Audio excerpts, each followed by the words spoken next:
빌레몬서 1장 1절부터 3절까지 말씀 같이 한 목소리로 같이 읽어보겠습니다. 그리스도 예수를 위하여 갇힌 자 된 바울과 및 형제 디모데는 우리의 사랑을 받는 자요 동역자인 빌레몬과 자매 아비아와 우리와 함께 병사된 아키포와 내 집에 있는 교회에 편지하노니 하나님 우리 아버지와 주 예수 그리스도로부터 은혜와 평강이 너희에게 있을지어다. 아멘. 빌레몬서는 바울이 기록한 서신서 중에 가장 짧은 편지입니다. 근데 바울이 기록한 이 서신서 중에 이 짧은 서신인 빌레몬서는 특이한 점이 있는데, 이 빌레몬서는 개인적인 그 목적이 두드러지게 나타나는 편지라는 겁니다. 바로 빌레몬이라는 한 개인에게 바울이 편지를 쓴 겁니다. 그렇다고 해서 이 편지가 다분히 개인적인 목적만을 위해 또 보내진 것도 아닌 것 같습니다. 왜냐하면 2절을 보면 이 편지의 문안 인사가 빌레몬 외에 다른 사람들과 또 교회, 빌레몬 집에 모였던 그 교회를 염두에 두고 있음이 나타나기 때문입니다. 그럼에도 불구하고 이 편지의 주요 대상은, 그 1차적인 대상은 빌레몬이라는 사람입니다.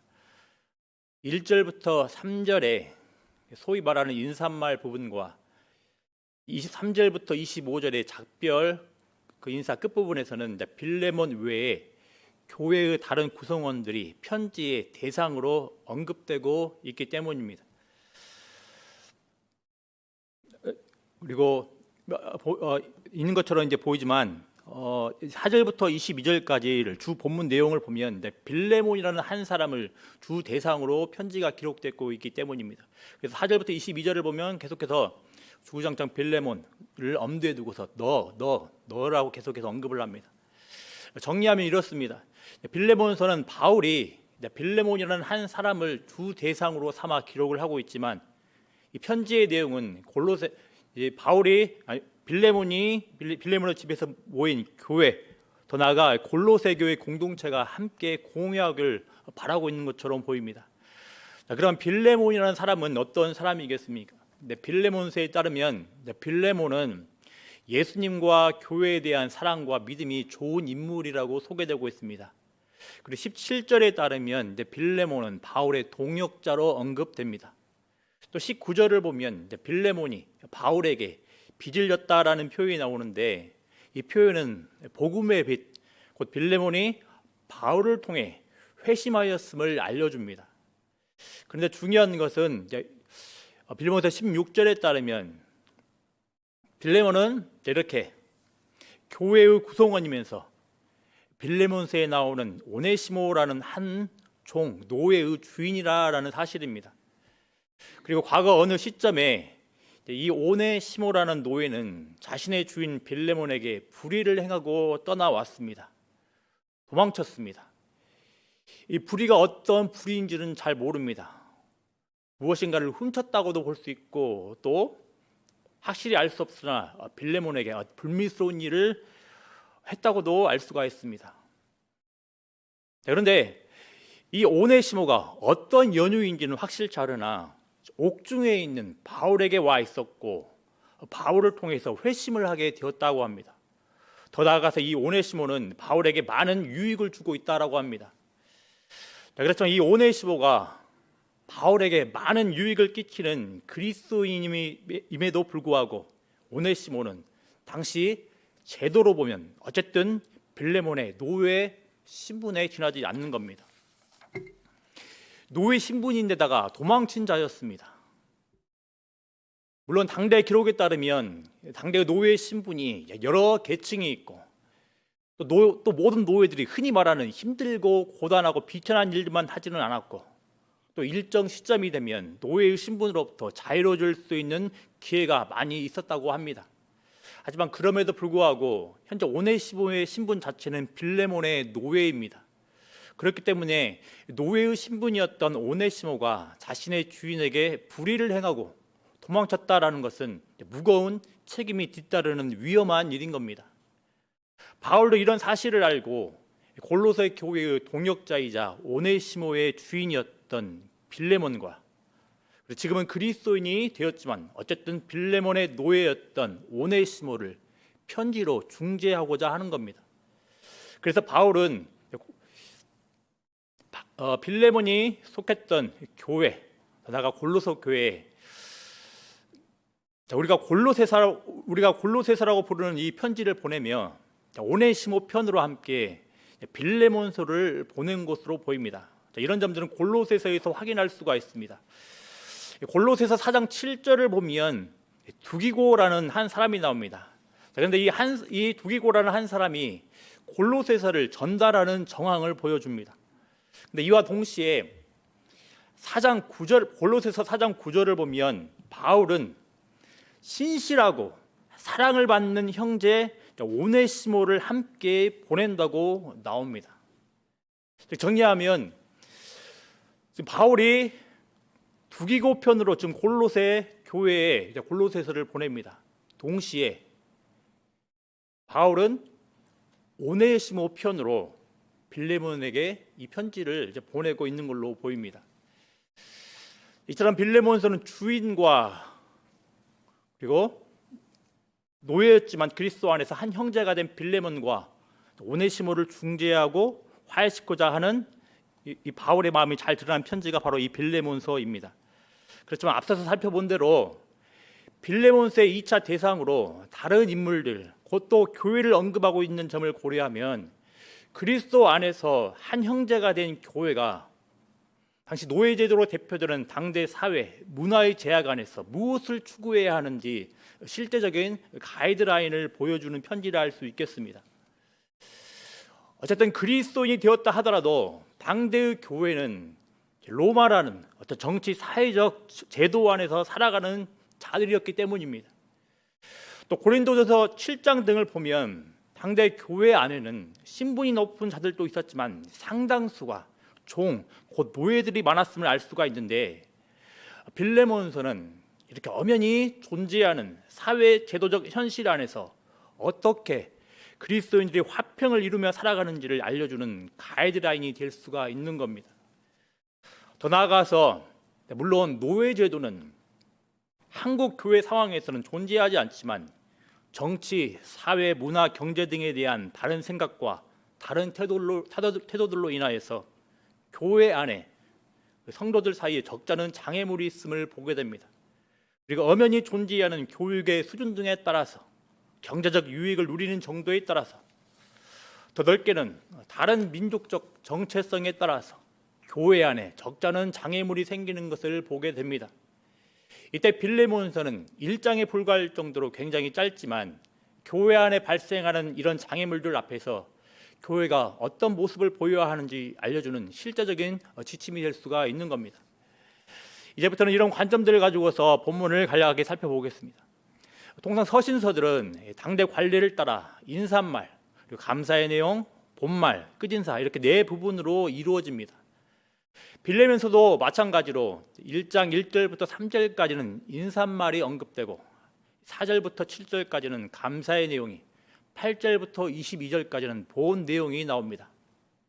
마지막으로 23절부터 25절까지는 끝 인사가 언급됩니다. 먼저 1절부터 3절에서 바울은 두 편지 대상인 빌레몬과 또 두 인물, 또 빌레몬 집에서 모인 걸로 보이는 교회, 곧 가정교회에 편지한다고 합니다. 먼저 편지를 보내는 바울이 자신을 어떻게 소개하고 있는지 살펴봅니다. 일반적으로 서신서를 보면 인사말들이 공통적으로 나오는 것을 우리가 알 수가 있습니다. 일반적으로 비슷비슷하게 인사말이 언급되는 사실로 인하여서 별 주의를 기울이지 않고 쉽게 인사말 부분을 넘어가는 경우가 있는데 이런 모습은 서신서에 대한 중요한 읽기 장치를 건너뛰는 것과 같습니다. 바울은 서신서의 인사말을 통하여서 공통적으로 들어가는 내용도 언급을 하지만 서신서의 주요 논지와 기록 목적에 따라서 일부 내용은 의도적으로 언급을 하는 경우가 있습니다. 예를 한번 들어보겠습니다. 고린도전서 1장 1절부터 3절을 보면 동일하게 인사말이 언급됩니다. 이 인사말에는 고린도 교회 상황을 반영하는 모습이 나옵니다. 2절에 보면 바울의 사도권을 의심하고 있는 고린도 교회에 바울은 분명하게 인사말을 통해서 자신이 사도로 부름받았음을 강조하고 있습니다. 또 이런저런 세속적이고 속물적인 모습을 보이는 그 분열된 고린도 교회의 상황을 반영하며 3절에서는 바울은 교회는 어떤 공동체여야 하는지 인사말을 통해서 미리 언급을 하는 겁니다. 오늘 본문도 마찬가지입니다. 바울은 1절에서 자신을 그리스도 예수를 위하여 갇힌 자로 소개합니다. 이 사실들은 있는 그대로 현재 바울이 옥에 갇혀 있는 상황을 보여줍니다. 누구를 위하여입니까? 그리스도 예수를 위하여서입니다. 바울은 그리스도 예수를 위하여 이방 땅에서 복음을 전하며 숱한 박해와 위협과 고난을 받았습니다. 또 여러 번 옥에도 갇혔습니다. 바울의 삶은 잘 아시는 것처럼 담에색에서 부활하신 예수님을 본 이전의 모습과 이후의 모습이 확연히 다릅니다. 부활하신 예수님을 보기 이전까지는 바울은 교회를 숱하게 박해하고 고집스럽게 쫓아다녔습니다.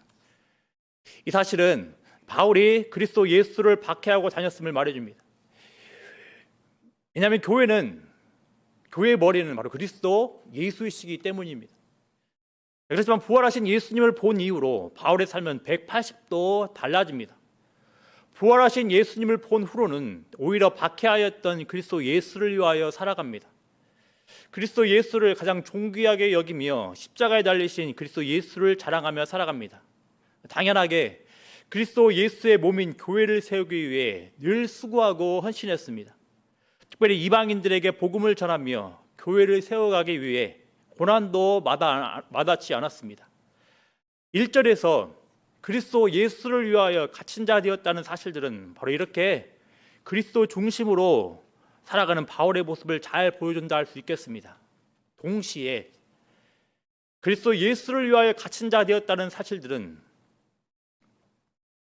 로마의 자유인이었으나 그리스도 예수 중심으로 살아가면서 옥에 갇힌 자신의 모습을 강조하고 있는 것처럼 보입니다. 그럼으로써 노예인 오네시모의 주인이지만 그리스도 예수의 것이 된 빌레몬이 비록 노예이지만 그리스도 안에서 한 형제가 된 오네시모를 향하여서 어떤 마음을 가져야 하는지 바울은 자기 속갯말을 통해 넌지시 메시지를 전하는 겁니다. 이어서 바울은 자신과 함께 안부를 전하는 자인 형제 디모데를 언급을 합니다. 물론 관례적으로 바울과 함께하고 있는 디모데를 안부를 전하는 한 형제로 소개하고 있는 것으로 우리가 쉽게 넘어갈 수 있겠지만 앞서 말한 대로 주인인 빌레몬과 노예였던 오네시모가 이제 그리스도 안에서 한 형제가 되었음을 넌지시 알려주는 표현으로 볼 수 있겠습니다. 디모데는 바울에 비하면 한참 나이도 어리고 또 디모데는 바울을 통하여 교회의 일꾼으로 세워진 자였습니다. 따라서 일반적인 세상의 방식을 따라 바울은 디모데를 아랫사람 정도로 생각할 수 있겠지만 서신서들을 보면 바울은 거의 한결같이 디모데를 한 형제, 한 동역자로 소개하고 있음을 보게 됩니다. 이는 바울이나 디모데나 본질적으로 그리스도 안에서 친밀한 한 가족의 일원이 되었음을 알려주는 것이며 한 목적, 한 방향을 위하여서 같은 생활 방식, 같은 사역 방식을 따라 살아가는 자임을 알려주는 겁니다. 그래서 편지를 받는 대상인 수신인을 언급을 하는데 1차 대상이 빌레몬입니다. 빌레몬은 어떤 사람입니까? 우리의 사랑을 받는 자요 동역자라고 합니다. 여기서 사랑받는 자라는 표현은 다른 서신서들을 고려를 하면 예컨대 골로새서 4장 9절이나 디모데후서 1장 이전들을 보면 거기를 보면 사랑하는 형제라는 표현이 나옵니다. 이런 표현들을 보면 오늘 본문에 사랑을 받는 자라는 표현은 약간 가족관계를 지금 의미를 하는 것은 가족관계에 기초한 것으로 보이는 표현입니다. 또 동역자라는 표현은 일반적으로 복음을 위해 함께 수고하고 헌신하는 일꾼이라고 생각할 수가 있습니다. 그런데 여기에서도 마찬가지, 바울이 사용하는 이 동역자, 동료 일꾼은 일반적으로 서신서에서 중요한 일을 함에 있어서, 중요한 사역을 함에 있어서 자신과 함께 가까이에서 일하는 사람들을 지칭할 때 가리키는 경우가 많습니다. 그렇다면 바울은 자신이 복음으로 낳은 빌레몬을 굉장히 가깝게 생각하고 있었고 또 굉장히 중요한 일꾼으로 생각하고 있음은 분명합니다. 이렇게 바울은 이방인이었던 빌레몬을 복음으로 낳았고 이 빌레몬을 자신의 소중한 가족이자 동료로 생각을 하고 있다면 빌레몬은 오네시모에 대해서 어떤 마음을 지녀야 하겠습니까? 이어서 바울은 수신인으로 자매 아비아를 언급을 합니다. 학자들에 따라서는 개인적인 목적이 두드러진 이 빌레몬서의 맥락으로 인하여서 이 자매 아비아가 오네시모에 대해 빌레몬처럼 사적 관계로 매인 자들일 것이라고 주장들을 합니다. 그래서 아마도 이 자매 아비아를 가리켜서 빌레몬의 아내일 것이라고 이야기들을 합니다.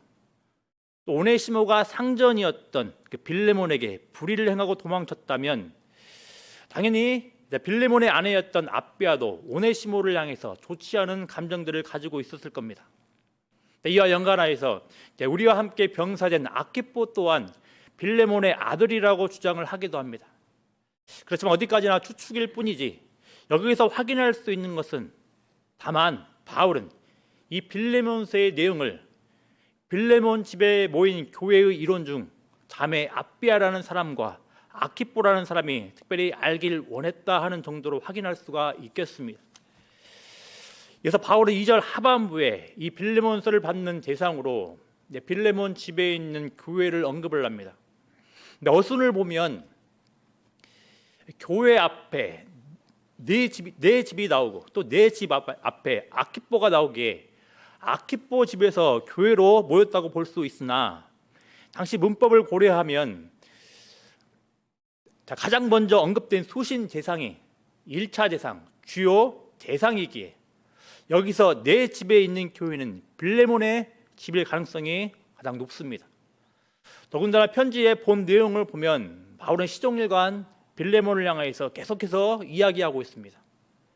따라서 2절 하반부에 나오는 내 집에 있는 교회는 빌레몬의 집에서 모이는 교회라 생각할 수 있겠습니다. 하지만 여기서 중요한 것은 바울이 오네시모와의 화해를 중지하기 위해 이 편지를 기록을 하면서 자매 아비아 그리고 우리와 함께 병사된 아키포를 언급하고 함께 모이는 교회를 언급한다라는 겁니다. 이 사실은 앞서서 언급을 한 대로 이 편지가 다분히 개인적인 성격을 가지고 있는 것처럼 보이나 동시에 이 편지를 받는 교회가 이 편지의 내용을 공유해야 함을 보여주는 겁니다. 무엇을 공유합니까? 빌레몬과 오네시모는 분명 현실적으로 주인과 노예의 관계이지만 그리고 노예였던 오네시모가 빌레몬에게 개인적으로나 사회적으로 용납될 수 없는 어떤 불의를 행하고 도망쳤겠지만 지금 오네시모는 어떤 자가 되었습니까? 그리스도 예수 안에서 한 교회가 되었습니다. 이 말은 비록 오네시모의 주인이지만 그리스도인이었던 빌레몬과 오네시모가 이제 한 가족, 한 형제가 되었음을 알려주는 겁니다. 이것을 공유해야 했습니다. 또 오네시모는 그리스도 예수를 위하여 바울을 위하여 복음에 유익이 되는 삶을 사는 자가 되었습니다. 곧 삶의 중심 목적이 바뀐 겁니다. 마찬가지로 빌레몬 또한 바울을 통하여 회심함으로써 복음을 위해 수고하고 헌신하는 중요한 동역자가 되었습니다. 비록 세상의 현실 안에서는 주인과 노예라는 관계이지만 그리스도 예수 안에서 그리스도를 높이고 그리스도를 증거하는 아주 가까운 복음의 동역자가 된 겁니다. 바로 빌레몬과 오네시모가 그리스도 예수 안에서 한 가족이 되었다는 사실, 그리스도 예수 안에서 가까운 한 동료가 되었다는 사실을 이제 빌레몬 집에 있는 모인 교회, 더 나아가 골로새 교회, 더 나아가 오늘날의 모든 공교회가 공유를 해야 하는 겁니다. 우리는 빌레몬서를 아직 제대로 살펴보지 않았습니다. 그렇지만 최소한 빌레몬서의 앞으로 펼쳐질 내용을 바라보며 또 빌레몬서의 내용이 우리의 삶의 모습 가운데 나타나길 전망하며 우리가 반드시 숙지하고 넘어갈 사실이 있는데 무엇입니까? 모든 공교회는 우리가 범위를 좁혀보면 우리 교회의 구성원들은 그리스도 예수 안에서 한 형제, 자매, 가족이 되었다라는 겁니다. 비록 살아온 환경이 다르고 경제 수준이 다르고 교육 수준이 다르고 직업이 다르고 나이가 다르고 선호하는 정치 색깔이 다르고 국적이 다르고 민족이 다르다 할지라도 신앙의 컬러가 다르다 할지라도 그리스도 예수 안에서 우리는 어떤 관계라고 이야기를 합니까? 그리스도 예수 안에서 한 가족, 한 형제, 자매가 되었다라는 겁니다. 보통 한 가족이 되는 방식으로 자연적인 유전에 의한 혈통의 방식과 그리고 입양과 관련한 법적인 절차 등을 말하는데 그리스도 예수 안에서 한 가족이 된 교회도 비슷한 모습을 보입니다. 3절을 보십시오. 3절을 보면 일반적으로 언급되는 인사말이 나옵니다. 하나님 우리 아버지와 주 예수 그리스도로부터 은혜와 평강이 너희에게 있을지어다. 이 인사말은 당대 로마의 인사말을 교회 밖에 일종의 각색을 한 겁니다. 일반적으로 당대 인사말은 이렇습니다. 누구누구에게 문안합니다. 누구누구에게 인사합니다. 보통 이런 식의 인사말이 있습니다. 여기서 문안과 인사에 해당하는 단어는 카이레인이라는 단어입니다. 그런데 바울은 이 카이레인에 해당하는 단어인 그 인사, 문안을 지금 교회식으로 바꿔 표현합니다.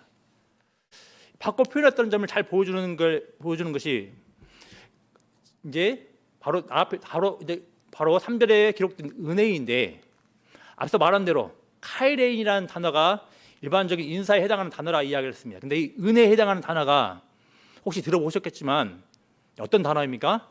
카리스입니다. 비슷한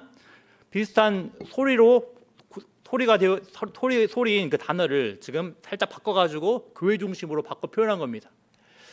자, 말 그대로 은혜란 자격 없는 자에게 주어지는 값없는 자비와 관련된 단어입니다.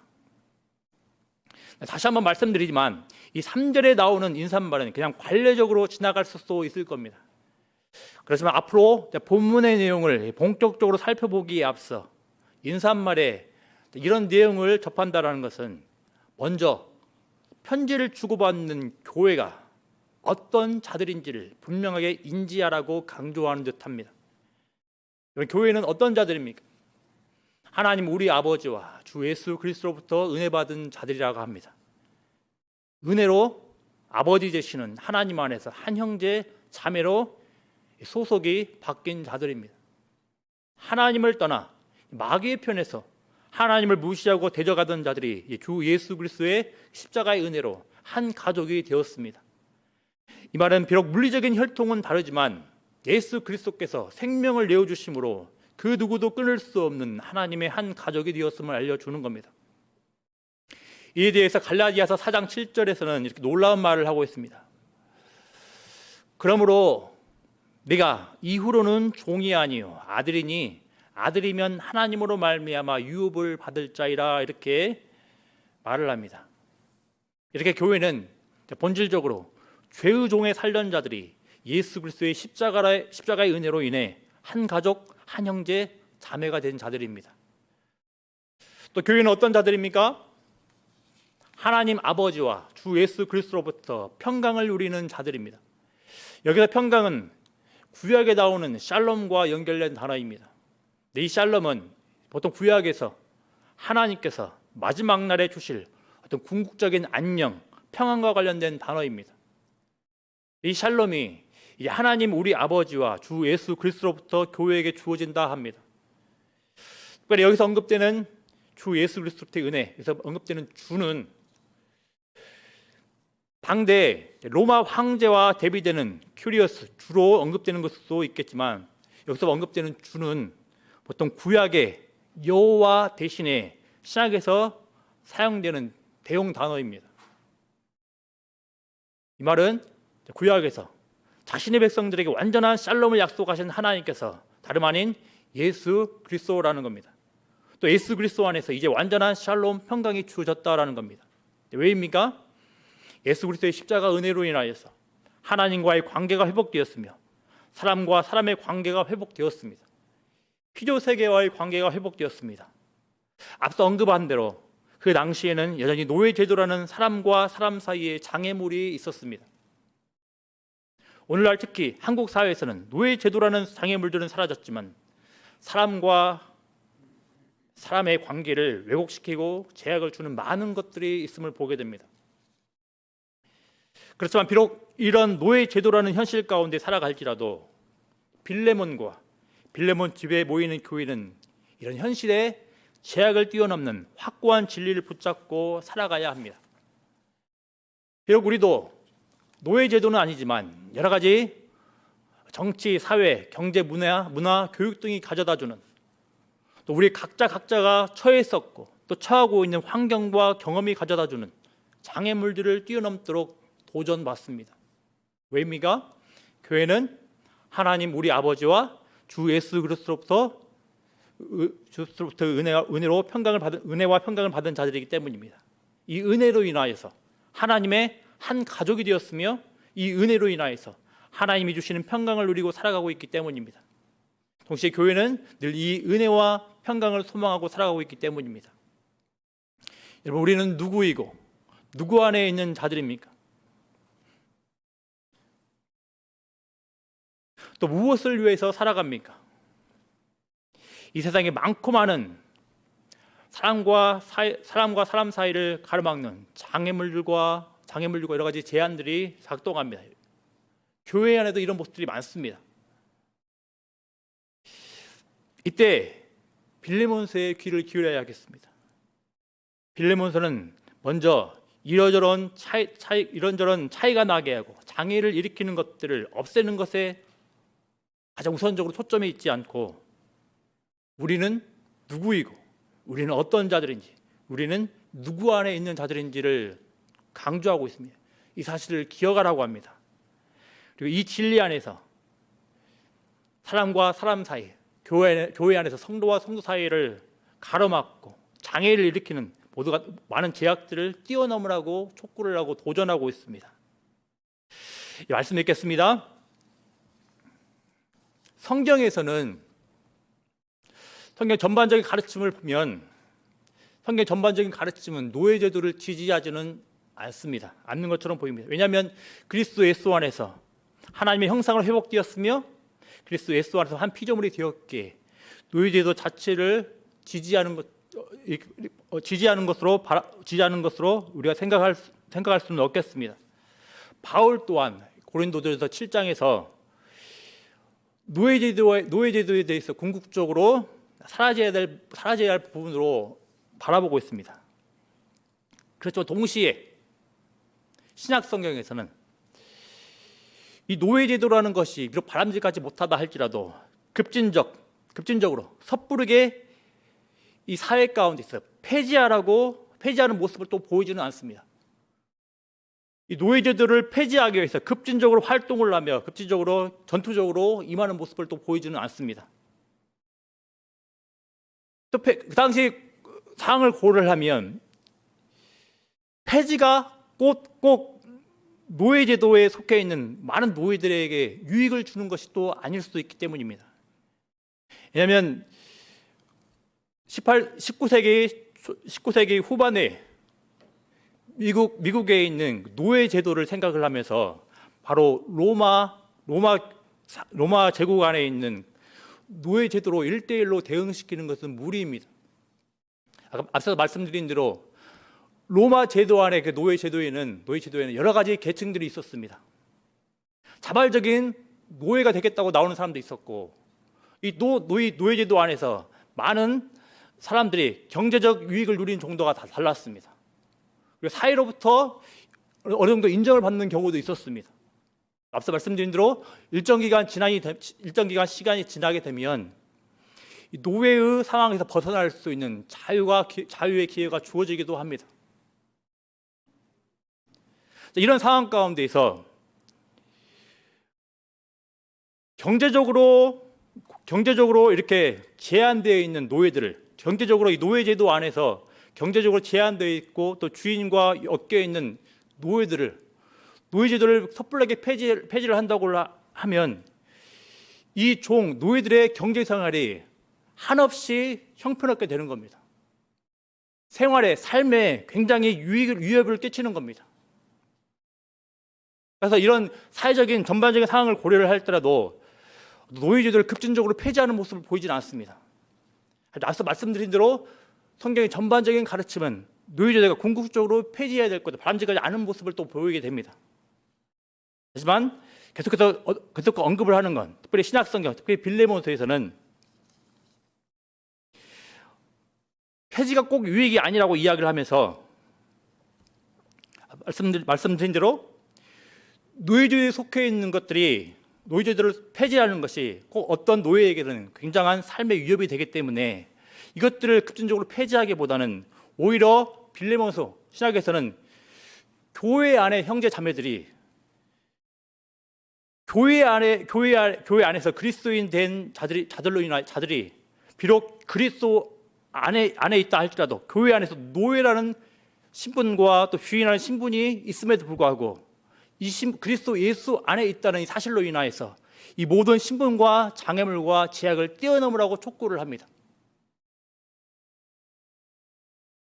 우리가 이것들을 고려를 하면 우리가 살아가고 있는 이 세상에, 그리고 이 교회 안에 많은 제약과 장애물들이 있을 터이며 이 제약과 장애들을 섣불리 우리 인간적인 생각으로 무조건 공격적으로 바라보기보다, 피하기보다는 먼저는 무엇을 바라봐야 되겠습니까? 그리스도 예수 안에 있는 자들이라는 걸 기억을 해야 되겠고, 우리는 그리스도 예수 안에서 충분한 자유를 누리고 있는 자들을 고려를 해야 된답니다. 그러고서 이 그리스도 예수 안에 있다는 이 사실로 인하여서 비록 사회에서는, 일반 세상에서는 어떤 특정한 사안이 어떤 사람들에게 제약을 주고 장애를 주고 심지어 교회 안에서 어떤 제약을 가져다 주고 장애를 준다 할지라도 이것들에 매이지 않고 그리스도 예수 안에 있다는 그 사실로 인하여서, 그리스도 예수 안에 한 가족이라는 사실로 인하여서 이 모든 것을 극복을 하고 초월하라고 도전을 하는 겁니다. 이 사실들을 기억을 하고서 섣불리 우리가 처해 있는 모든 암울해 보이고 답답해 보이는 현실들을 바라보며, 이것들을 바라보면서 우리 인간적인 생각으로 이것들을 다 폐하고 이것들 공격적으로 바라보기보다는 우리가 어떤 자들인지 그리스도 예수 안에서 충분한 자유를 누리고 한 가족이 되었다는 이 사실로 인하여서 이 사회를 바라보며, 이 교회를 바라보며 옆에 있는 성도들, 지체를 바라보는 은혜가 있기를 바랍니다. 혹여라도 옆에 있는 지체들과 성도들 간에 이러저러한 차이로 인하여서, 이러저러한 차이로 나타나는 장애물과 제한들로 인하여서 서로를 향해 쓴뿌리를 품고 갈등을 품는 것이 아니라 우리가 그리스도 예수 안에서 한 형제 자매가 되었다는 사실로 인하여서 넉넉히 승리하며 살아갈 수 있는 복된 은혜가 있기를 기도합니다. 우리 찬양하겠습니다. 410장 찬양하겠습니다.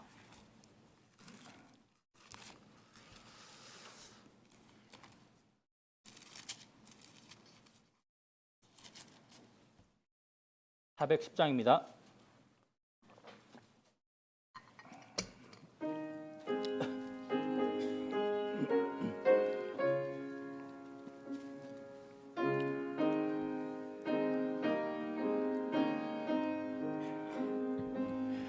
내 맘에 한 노래 있어 나 즐겁게 늘 부르네. 이 노래를 부를 때에 큰 평화 임하도다. 평화 평화 하나님 주신 선물, 그 놀라운 주의 평화 하나님 선물일세. 주 십자가 지심으로 날 구원해 주셨으며 주 예수님 고난받아 나 평화 누리도다. 평화 평화 하나님 주신 선물 그 놀라운 주의 평화 하나님 선물일세. 나 주님께 영광 돌려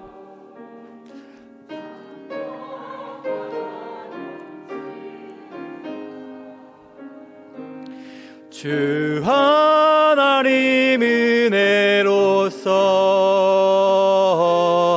이 평화 누리도다.